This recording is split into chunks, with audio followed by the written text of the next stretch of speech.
Recently, I did a TV segment on Sky Channel's Business Success program. And between you and I absolutely loved it. So I thought I'd share it with you today. Yeah, I said, welcome to a small business marketing show where successful small business owners share their souls to take your marketing straight to the lead. Now, here's your host, Mr. Timbo Reid.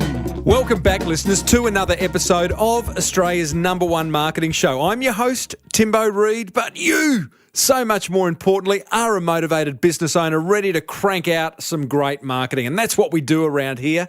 Bit of an unusual show today. As I said up the top, I did a TV segment recently on the Business Success show on Sky Channel.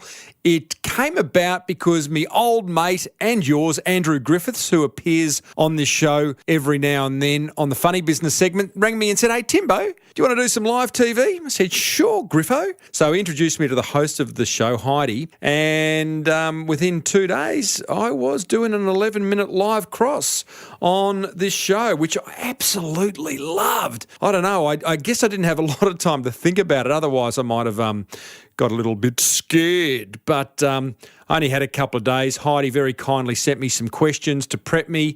She didn't necessarily stick to all those questions during the interview, but it was a great interview. They'd really done their research. They knew what my strengths were and kind of focused on the knowledge that I have around marketing, helpful marketing, around innovation and all that. So that's where the interview goes. I have put a link to the actual vision over at smallbusinessbigmarketing.com/239, the number 239. That's the episode number. So if you go there, you can actually watch the interview. But for now, I am going to play it. I hope you enjoy it. Welcome back to Business Success. Now, my next guest is a marketing genius who is ranked #1 on Google Australia for the key search phrase, small business marketing. He is high energy, practical, and most importantly, a rather intelligent speaker on the topic of small business marketing. Welcome to the program, Tim. G'day Heidi, how are you? Oh, I'm very well indeed. Now, I'm going to go straight to the topic. Marketing for small businesses. What is the #1 strategy that people should be thinking about, Tim? Oh, good question. So, marketing for small businesses, the world has changed so much in the last month, the past 6 months, the past 12 months, and there are so many options available to small business owners. The #1 strategy, though, is something that every small business owner should do, and that is focus on what you've got to say before you worry about where you are going to say it, Heidi. And what I mean by... Is this about quality? Funny that, absolutely. What I mean too is that, you know, all of a sudden there are all these options open to us. So we could be on Twitter and we could have an amazing website, and we could have a YouTube channel and a podcast, and we could write a book. But the big question is, what are you going to say in each of those mediums first? And it's a very good exercise to do to figure out what your message is, and as a business owner, what does your business stand for and what do you stand for? Because then your message creation becomes really clear and where to put it becomes easy. It's probably fair to say, isn't it, Tim, that a lot of businesses actually don't get their key messaging right, and it probably is worthwhile sitting back, pausing, reflecting, getting that strategy before going gung-ho into the next big, greatest thing. So important, so important. And you know what? A lot of small businesses don't get taught this, Heidi, so it's great that we're covering it now, because spending time getting clear on your brand is a really, really important thing, and that's a good first step in getting your message clarity. So a brand is like, the best definition of a brand is it's an emotional attachment. And as business owners, we want to develop an emotional attachment between ourselves and the people who are going to buy from us. Well, I call them our best mates. Well, Tim, that sounds like good advice, but it also sounds a bit challenging. I mean, creating an emotional connection to our brand, how do we do that? Oh, there's so many ways, and so many ways. Just give us 1 or 2 top tips will do. Yeah. So what we've got is, first of all, getting clear on your brand. Who are you talking to? So understand who your target audience is. I like to call them your best mates, and understand what problems they have that you can solve. So if you understand the problems of your best mates, those people who are going to buy from you, then you can start to develop messages that hit them right between the eyes, and then you can put those messages in places like video, on your website, have a podcast, you could start blogging. So many different ways that the new marketing landscape is offering up to us. I think the challenge is that there are so many different ways, and it can appear daunting for people who are in small business. How can they just take the first step? What should that first step be? Is it podcast? Is it video? Is it a blog? I think there's two criteria you can use. The first one is, where are your prospects finding information about a business like yours? Is it Facebook? Is it the web? Generally, is it websites? Are they asking friends? Are they looking in the local paper? So that's a good first criteria. The second criteria is just choose a medium that you're comfortable with. So as a business owner, if you like to write, then start creating an amazing website full of great written content. If you're really comfortable talking down the barrel of a camera, then start doing video marketing. Like, video's amazing. We've all got a smartphone in our pocket. It's got a great camera in it, and all of a sudden you can start creating video very effectively, inexpensively, uploading it to YouTube, putting it on your website and sharing it via social media for all the world to hear and to watch. All the world. I think that that's what we all want in business, is for the whole world to be watching and listening to our messages. So you make it sound really attractive. There's no doubt about that, Tim. Yeah, well, hey, you've got to. Because one of the things I notice, and I speak to thousands of small business owners throughout the year, and there's three limiting beliefs, Heidi, that stop them from doing what we're talking about here. They think that it's going to cost a lot of money, it's going to take a lot of time, and it's going to be technically prohibitive. It's only going to be for the geeky business owners amongst us. And it couldn't be further from the truth. What I ask business owners who are listening, who get excited by the kind of marketing we're talking about, is to focus on creating content. Here's a two-step process. Step one, identify all the questions that you've been asked by prospects throughout the week, throughout the month, throughout the year. Ask your staff what questions they're getting asked, and when you run out of questions from them, go onto Google and start typing in questions and seeing what the predictive box on Google starts to drop down and suggest are questions that people are asking in regards to your industry. Once you've got that list of questions, go and start answering them on video, in the written word, any way you want in order to share. I call this helpful marketing, Heidi. Any way you can share your knowledge and be a helpful business owner, that will make the purchase decision of your prospects so much easier, and they're going to love you for it. Tim, do you think that a lot of people balk at the idea that it actually has to be top quality production, and so they don't go down that path of doing a podcast or doing a video, but really it can be quite engaging, as you say, even on your phone? Totally, totally. Another limiting belief, oh, we've got to be in a big studio like we are now. Couldn't be further from the truth. Focus on creating great content, and you know, you're going to look back at your first video or your first podcast or whatever it is you're going to create, and you're going to cringe a little, right? But that's cool, because you are going to get better bit by bit by bit. And my wish for all business owners listening is that marketing becomes a hobby. Now that sounds a bit fancy and like, what does that mean? But when something's a hobby, all of a sudden time becomes irrelevant, and you really enjoy it, and you can't wait to do the next part of that hobby. So, yeah, look, quality is important, Heidi, but getting started and overcoming those fears is so much more important. I'm into production, not perfection. So basically then, if you're not loving what you're doing for a living, that's going to present a bit of a challenge.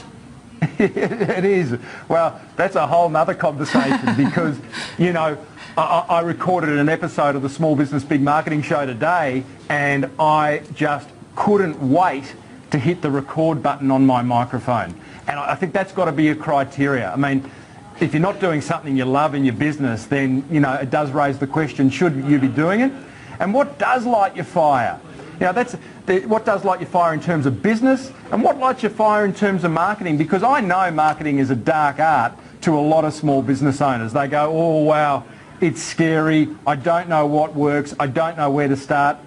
But choose something you think, oh, that sounds like a bit of fun. I wouldn't mind doing a little store tour of my shop with my iPhone, or I wouldn't mind writing a blog post answering a question that I get asked all the time. And just do something. None of us are Spielberg, so don't expect amazing production from the outset, but you'll get better and better, and you'll start to get feedback from clients, from customers, from prospects going, loved what you created, thank you.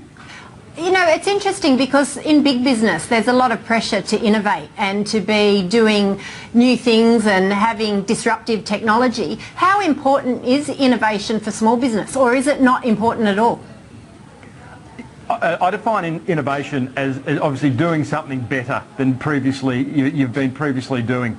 I think it puts a lot of pressure on small business. So I'm one to say, look, innovation's important, continue to be innovative, to continue to look for new ideas, to test new things in your business, but not at the expense of if it makes you miserable and it's like, oh wow, that just sounds way too hard. But as I said at the start, the marketing landscape has changed so much. Start trying new things, because here's the great thing, to be innovative these days, the downside is really low. The downside in terms of cost is really low. The downside in terms of time is generally pretty low. So why not give it a go? Why not be innovative? Why not, do your first video or launch into a social media channel that you've been thinking of doing for a long time and just try it out, because it's not as if you're going to blow thousands and thousands of dollars. You're just not. And look, just finally, you've obviously mastered the art of doing the speaker circuit, and I guess that's almost like the ultimate goal if you're going to be a thought leader. How readily is that as an option for small business people? Should they be thinking about doing that, or is that just too far advanced for most business owners? Look, it was an outcome of me creating a weekly podcast for the last 6 years. I didn't know it was going to happen. It happened, and it's been amazing. Speaking from stage is a wonderful way. We've spoken a lot about sort of online marketing methods, but speaking from stage in front of a room of people is a really effective way in itself to market your business. I mean, for me, it's been amazing. It's been an absolute game changer, and speaking at conferences all around the world to small business owner has been the most enjoyable thing I've done in my business. But it's not for everyone. But I tell you what, there's a lot of people who absolutely have a fear.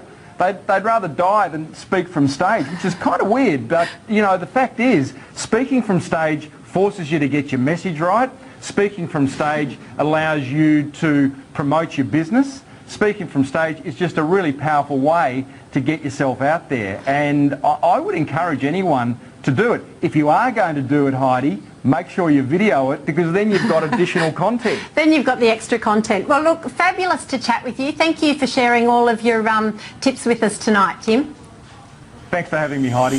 There's a treasure trove of marketing gold over at smallbusinessmarketing.com. So, what did you think? Did you like it? I love doing that. And what about the intro Heidi gave me up the front? Very happy with that. I'll be using that on my show reel. Hey, as I said, you can watch it over at smallbusinessbigmarketing.com/239. And just a tip on publicity. I encourage you to go and get some publicity for yourself and or for your business. Here's 3 ways to do it. Number 1, go to sourcebottle.com. It's a wonderful resource for Australian businesses to get coverage in all sorts of media, and Source is spelled SOURCE. You can have a listen to the Tina Tower episode I did a few weeks ago, which was all about how to get free publicity. I'll put it in the show notes over at episode 239. And if you're in America, there's a great website called helpareporter.com, which operates the same as SourceBottle, whereby there are journalists from all over the place looking for sources of information that they can use in possibly TV segments, newspaper articles, magazine articles, blog posts, podcasts, all sorts of different sources. So those 2 links are great, as well as the Tina Tower episode. Hope you enjoyed it, and as I said, encourage you to go and get some publicity for yourself. Get on Timbo's mailing list over at smallbusinessbigmarketing.com. A common complaint I hear from small business owners is that marketing their business online does their head in. Sound familiar? Is your website not producing the results you'd love? Is it hard to update? Does it rank poorly on Google? If your head's nodding, then maybe it's time to give Netregistry a buzz. They'll get your online marketing sorted quickly and cheaply. Netregistry actually host the Small Business Big Marketing website. You don't need to be a pro when it comes to the internet team, because they are, and they make it simple and straightforward, getting you a domain name, website hosting, design, whatever you need to market your business effectively online. Visit netregistry.com.au or call them on 1300 638 734 to get your online marketing sorted today. And tell them Timbo sent you. Small Business Big Marketing with Tim Reid. Jay Danzy once said, "Your smile is your logo, your personality is your business card, how you leave others feeling after having an experience with you becomes your trademark." Do you need a speaker for your next conference? Recommend Timbo to your event organiser, or better still, book him. Tim Reid, that's reid.com.au. Hey, if you're enjoying the marketing quotes, then check out my Pinterest board over at pinterest.com/SBBM show. And a big thanks to the Goose for pulling all my Pinterest boards together, by the way. They are looking sweet. Got a Pinterest board of marketing quotes, of all past episodes, of all the blog posts I've written, and the Goose, that's code name for my social media, a little helping hand, is pulling all that together beautifully. Now, next week, we are joined by Christian Mischler, the founder of a very cool app that's taking the world of the last-minute traveller by storm. If you're serious about taking your business to the next level, then join hundreds of motivated business owners inside the Small Business Big Marketing Forum over at crankmymarketing.com. To book me to speak at a conference, head over to timreid.com.au, that's REID, and be sure to use the very good folk at Netregistry to get all your online marketing sorted. Until next week, I'm Timbo Reid. May your marketing be the best marketing. Bye for now.